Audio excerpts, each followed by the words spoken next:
Good morning, everybody. Uneducated Economist here. So there is a belief out there that a coordinated effort is underway to destroy the dollar. And a lot of times when we look at the mainstream media, we're going to find articles of de-dollarization where sovereign nations are using their local currency to do world trade. Now, when I look at this and I think about what it is that the dollar is doing, no other nation can even come remotely close to what it is that the dollar is doing. The dollar provides liquidity. That's the important part. And no other nation can put together a system of debt and currency issuance like the dollar has done. This is really where I think a lot of people seem to misunderstand what it is that's going on with the de-dollarization movement. See, if you give meaning behind something, it will change your reality. Like the things that you do today and the meaning that you put behind the information that you are getting will change your subconscious. It will have you making decisions for investments differently. It will change the way that you conduct yourself every day in the world, just by the meaning that you give some of the information that you are receiving today. So if you take on this idea that the de-dollarization movement is taking place and that the dollar is bad and the dollar is going to fail and you're not going to have any kind of like life if you stay in the dollar, right? This is kind of like the belief that you take on. Your subconscious will start to react to that information. And the outcome that your life will live, or the life that you will live from that outcome, will be based on the information that you are taking in today and the meaning that you give it, right? I mean, think about it. If you believe that the housing market is going to crash, then maybe you wouldn't move into a house. Like you may not get into a house, you might stay in an apartment. So the reality of your life in the future will be that you're in an apartment as opposed to a house. You might be good with that decision, right? Because of the meaning that you give the information at the time. But the reality is that you could be living in a house or you could be living in an apartment, depending on the information that you are receiving today and the meaning that you give it. You see what's happened here? So now let's look at the de-dollarization and think about what it is that's really taking place. Because when these nations are doing transactions outside of the dollar, they're doing it because they are forced to, not because they are choosing to. Now, some nations might be saying they're choosing to do it, but the reality of the situation is they're being forced out of the dollar because of the dollar shortage that has taken place. And now a lot of times when you hear that statement right there, that there is a dollar shortage, people are like, man, what are you even talking about? The Federal Reserve just went through all this money printing and there's way more money in the system. There's going to be hyperinflation. There's no way that there is any dollar shortages taking place. Look at the articles I leave down in the description of this video. All right. There is a dollar shortage taking place. It's the Fed's liabilities. The demand for the Fed's liabilities are intense. You have to think about how many debts are written in dollars. We don't even know. Think about this for just a second. Let's take it away and make it really simple, okay? Because I know a lot of times when you think about like, you know, the international trades and sovereign debts and currency swaps and all this stuff, it gets so overwhelming, right? It becomes very difficult to try and wrap your mind around. But let's make it really simple for just a minute. Let's say that it was no dollars, but we were using gold, okay? And you and I wrote a contract that's due in gold, right?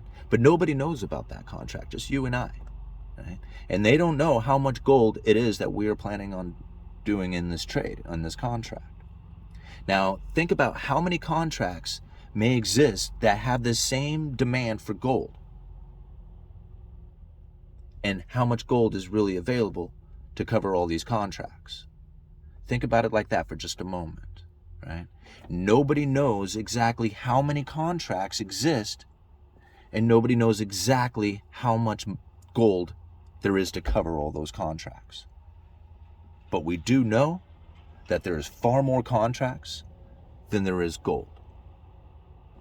How do we know whose contracts are going to get paid? You don't. Okay?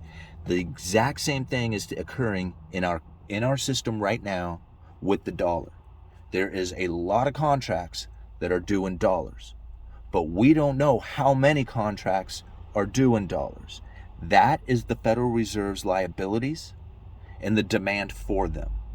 This is how the Federal Reserve is trying to respond to the reactions of the people who are demanding dollars to pay off those debts. You see what's happening here? See, when you have nations out there who are looking for dollars and can't find them, it's because people are hoarding those dollars. Look at some of the articles that I leave down in the description. They are scrambling for dollars. They are trying to do international trade and nobody has the dollars to do them with. And so now they are forced into another currency.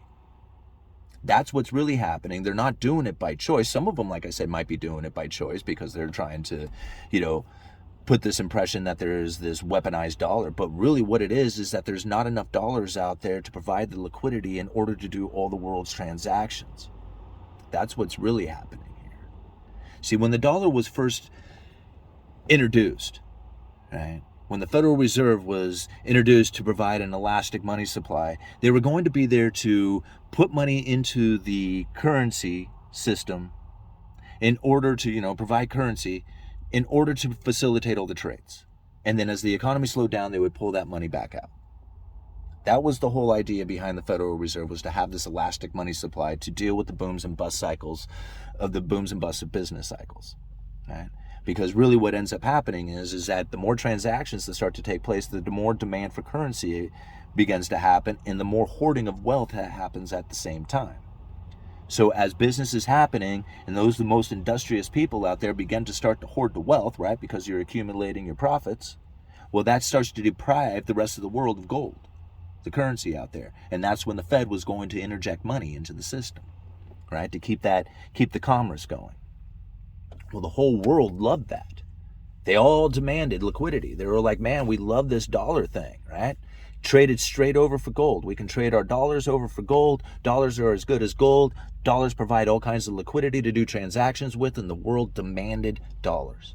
They didn't even demand dollars. They just demanded liquidity. They just wanted to be able to do transactions, right? And whether it was gold or dollars didn't really matter to them so long as they were able to facilitate the trade. And that was what was important to them. Well, it got up to 1971, and all of a sudden what came more important was the fact that they wanted to trade all those printed dollars for gold. It was just like, yeah, you wanted the liquidity, but now you want the security, right? So before it was like, hey, we're willing to give up a little bit of, take on a little bit of risk so that we can facilitate the trades, right? That's what people were thinking, hey, we'll take on the dollar. It's not really gold. It's kind of like gold. It's almost tradable, you can trade it for gold. But the idea that they were able to facilitate the trades, that's what they were really after. They liked the liquidity of the dollar. And so by 1971, when there was far too many dollars printed up and everybody realized it, they were like, hey, we want our gold back. It was just like, what you did was wrong, right? And the United States is sitting over there going, you all demanded liquidity, right? And I mean, sure, we took advantage of it by, being able to just freely spend money like willy-nilly because, we got to go mass debt in order to provide you with this liquidity. So in order to go into mass debt, well, then we need to provide you with the liquidity by buying your stuff, right? And this is Triffin's dilemma that's taken place. See, Triffin's dilemma says that how are you supposed to provide the world with a currency when you are an exporter of goods? See, you export goods, currency comes to you, right? So how is it that you're supposed to get currency back out to the rest of the world? Well, you got to buy their stuff, right? So that's why the United States had moved from being a manufacturing base into a consumer base, is because we had exported all our manufacturing due to the high standard of living that we were enjoying doing after we had manufactured all this stuff. And as we enjoyed the high standard of living, we started bringing in foreign imports. The foreign imports were then moving our manufacturing base outside. We started selling off ever increasing amounts of debt. This is the Cantillon effect that is happening. So here you got Triffin's dilemma. How do you get the money out to the rest of the world? Well, you got to buy their stuff. And you got the Cantillon effect, which says that manufacturing and bringing in new money raises your standard of living, which will eventually fall you into poverty unless you can figure out a way to bring new money in. That was the issuance of debt. Now, Gresham's law ended up kicking in when it comes down to bad money chasing out good. And that's the reason why we ended up falling off the gold standard, is because everybody started hoarding gold. Saying, man, that was what the United States did. And it was like, here's the bad currency out there that everybody is using. Good currency got hoarded away. And so when you put all these theories into play, it makes a whole lot more sense on what's going on out here, is that it's truly a liquidity crisis of dollars that is happening. And that the access to dollars is being cut off. People are hoarding dollars. And when you have a different currency being used, that's the bad currency. right? Bad currency chases out good. Dollars are getting hoarded, and a new currency, a bad currency, seems to be introduced as if it's a good currency. It's not, right? But the people are convinced of it. It's one of the biggest mind tricks I have ever seen being played right now. But if you truly understand Triffin's dilemma, Gresham's law, Cantillon effect, then it all starts making a lot more sense on what it is that's happening here. The coordinated effort is to change the subconscious of the people out there to believe that the dollar is failing. It's not. It's growing ever increasingly stronger as the liquidity is starting to dry up. The availabilities of dollars is becoming harder for people to find. That is going to strengthen the dollar as those people who are looking to pay off their debts in dollars are going to have a hard time finding them, which means that there's going to be ever increasing amounts of interest rates. See, how is it that, the Fed knows, like, I'm going to leave it like this because I'm kind of rambling at this point, but the Fed knows that the United States debt is unsustainable. And that is how the new money is introduced to the system, right? Is through the debt issuance. So the United States issues debt, new currency comes into the system. That's what the world is being provided with for liquidity. It's too much. The Fed knows that the United States cannot possibly continue on this path. They need to find another way, right? Or else it's going to completely, utterly destroy the United States, which is probably going to happen anyway at some point. But they know this path is unsustainable, and so there has to be another way to provide the liquidity to the world. The BRICS nations are stepping up to fill the void. That's what's really going on. It's not a coordinated effort to deal with the destruction of the dollar or to try and destroy the dollar. It's a coordinated effort to try and figure out what they're going to do about the lack of dollars that are available out there. That's the true story. In the meaning that I'm giving it anyway, because that's what I see happening. Everybody else wants to think it's some sort of like World War, effort to try and destroy the dollar, which, if you give it that meaning, it'll probably happen that way for you, All right. Uneducated economist, you guys let me know.